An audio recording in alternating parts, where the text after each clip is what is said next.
So the NFL decides to have 6 teams on a bye before millions of fantasy players enter their fantasy playoffs. That right there is causing so many fantasy football players to have loose ends more so than tight ends.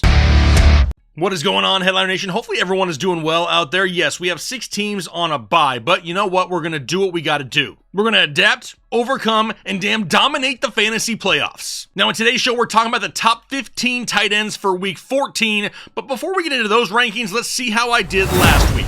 Actually, you know what? No, I'm going to do something different. We all know at this point in the fantasy football season, there's a few top names, and then everyone else sucks. So I'm going to take this time to just observe a moment of silence for the loss of Taysom Hill right before the fantasy playoffs. This dude was about to go out and help people win fantasy championships. I tried to get him on every roster I had. I can't tell you how many hip-thrusting clips I was sending to league mates. The fact that he got a big-time opportunity and then got hurt just before the fantasy playoffs is the ultimate tease. So for all you Taysom Hill owners out there, let's just observe a quick moment of silence.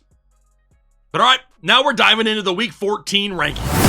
Let's just start off right here in Tier 1 with Trey McBride, Brock Bowers, George Kittle, TJ Hawkinson, David Njoku, and Jonnu Smith. Now for Trey McBride, he's going up against Seattle. And the fact that this guy has no touchdowns and has missed a game this season and is still the tight end 4 overall just shows you that he is the safest weekly start at the tight end position. In his last game against Seattle just 2 weeks ago, he had 15 targets, 12 catches, and 133 yards. Plus, on the season, Seattle allows 10 fantasy points per game to the tight end position, so Trey McBride at number 1. Number 2 is Brock Bowers going up against Tampa Bay, and there's no doubt that he's a lock for 10 targets in this game. He's actually hit that in 6 of his last 8 games played. Now, the quality of the quarterback play is what this really comes down to. It's not like Aiden O'Connell is some consistent high-end quarterback week in and week out, but they're going against Tampa Bay, and they allow the 7th most fantasy points per game to the tight end position, so Brock Bowers at number 2. Number 3 is George Kittle going up against Chicago. Not a lot went right for San Francisco in week 13, but let's go ahead and just wipe the slate clean and just blame it on the snow. It was George Kittle's worst game of the year, but one bad game is not worth panicking over. He's still the tight end 2 overall on the season, but Chicago does allow just under 10 fantasy points per game. However, with the running game banged up in San Francisco, George Kittle could be relied upon a little bit more this week in games that San Francisco still has to win.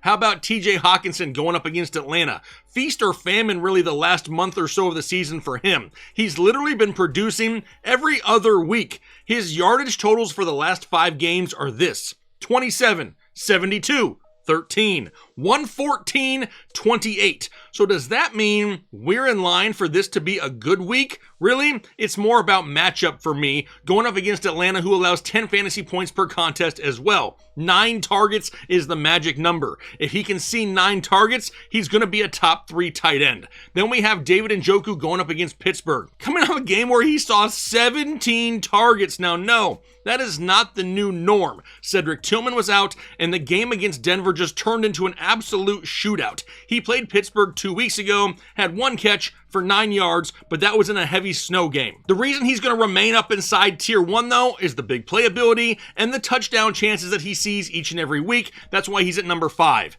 Number 6 is Jonnu Smith going up against the Jets, and he continues to be on an absolute burner. The tight end 4 overall on the season, 16 plus fantasy points now in 3 straight games, 8 plus targets in 3 straight games. He's actually been the fantasy tight end 1 overall in the last 3 games. This is a tough matchup though for him going up against the Jets. They do allow the 4th fewest fantasy points per game to the tight end position, so that's why I dropped him to the bottom of Tier 1. Which means now we move down to Tier 2. Travis Kelce, Cade Otton, Juwan Johnson. We got Pat Frymuth and Sam Laporta here as well. For Travis Kelce, he's going up against the Chargers, and he's kind of fallen off a cliff again. After a mid-season hot streak when Kansas City had no weapons, he's kind of now fallen back down to what we saw to start the season. He's had less than 7 fantasy points in 3 straight games. He's still getting targets, but it's nothing deeper down the field. Now matchup going up against LA, they allow the 6th fewest fantasy points per game to the tight end position. Then we got Cade Otton going up against Las Vegas, and I'm not panicking. You're panicking. No, okay, yeah, I'm panicking just a little bit because since Mike Evans returned, Cade Otton has kind of disappeared, which makes no logical sense. I understand that 2 weeks ago, they didn't need him in that blowout win, but 4 catches for 20 yards against Carolina in an overtime game, that's just bad. But this is another great matchup, so I can't drop him too low. Going up against Las Vegas, they allow the 3rd most fantasy points per game to opposing tight ends. Then I got Juwan Johnson of the New Orleans Saints going up against the Giants. No more Taysom Hill. Hell, no more anyone else in New Orleans for the most part, which means Juwan Johnson could see a lot of targets. He was tied for the team lead in targets last week with Taysom Hill. Now with Taysom Hill gone, those targets are going to migrate the way of Juwan Johnson. Not the easiest of matchups, though, going up against the Giants. They do allow the 2nd fewest fantasy points per game to opposing tight ends, but this one is all about opportunity. Now, after him, we go down to Patty F, Pat Freiermuth going up against Cleveland. He's had back-to-back games now with at least 50 yards receiving. However, prior to these last 2 games, he didn't have 50 yards total in his previous 3 games. We already know that touchdowns are going to be sporadic in this offense. He's a little bit more safe than ceiling when it comes to the tight end position. And then I had to include Sam Laporta here at the bottom of tier 2 going up against Green Bay. And really, the only reason he is here is because of the offense that he plays in. Dude just had a game with 6 yards receiving total, however, finished as the tight end 8 overall on the week.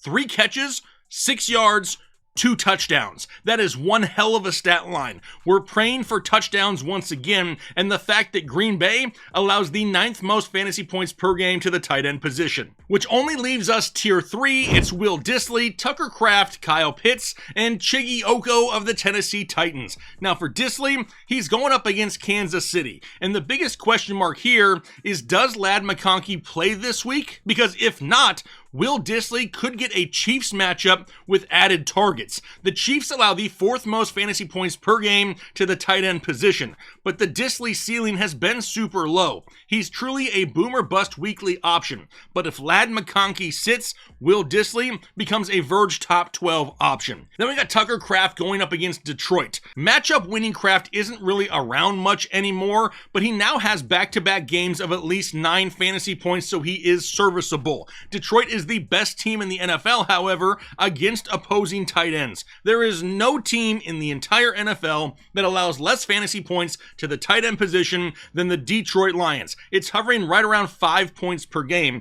so there is nothing safe about Tucker Kraft this week, and that's why he's down in tier 3. Then we got Kyle Pitts going up against Minnesota. Over the last month of the season, he has a total of 6 receptions. How is that even possible? I mean, I understand that Kirk Cousins isn't playing great and a lot of people want to make a change to Michael Penix, but that type of usage is absolutely laughable. Now a matchup going up against Minnesota, they allow just less than the league average to opposing tight ends, and it's really hard to trust Kyle Pitts and his lack of volume, which only leaves us Chiggy Oko going up against Jacksonville. I'm really rolling the dice here and playing the matchup. Jacksonville allows the 6th most fantasy points per game to the tight end position, and we just saw him get a season high in targets last week with 6. At this point of the rankings, we're just throwing darts and hoping that someone works out anyway. So there you have the top 15 tight ends for week 14 fantasy football. And just like it's been majority of the year, we have a handful of guys that we know what we're going to get on a weekly basis. And then after that,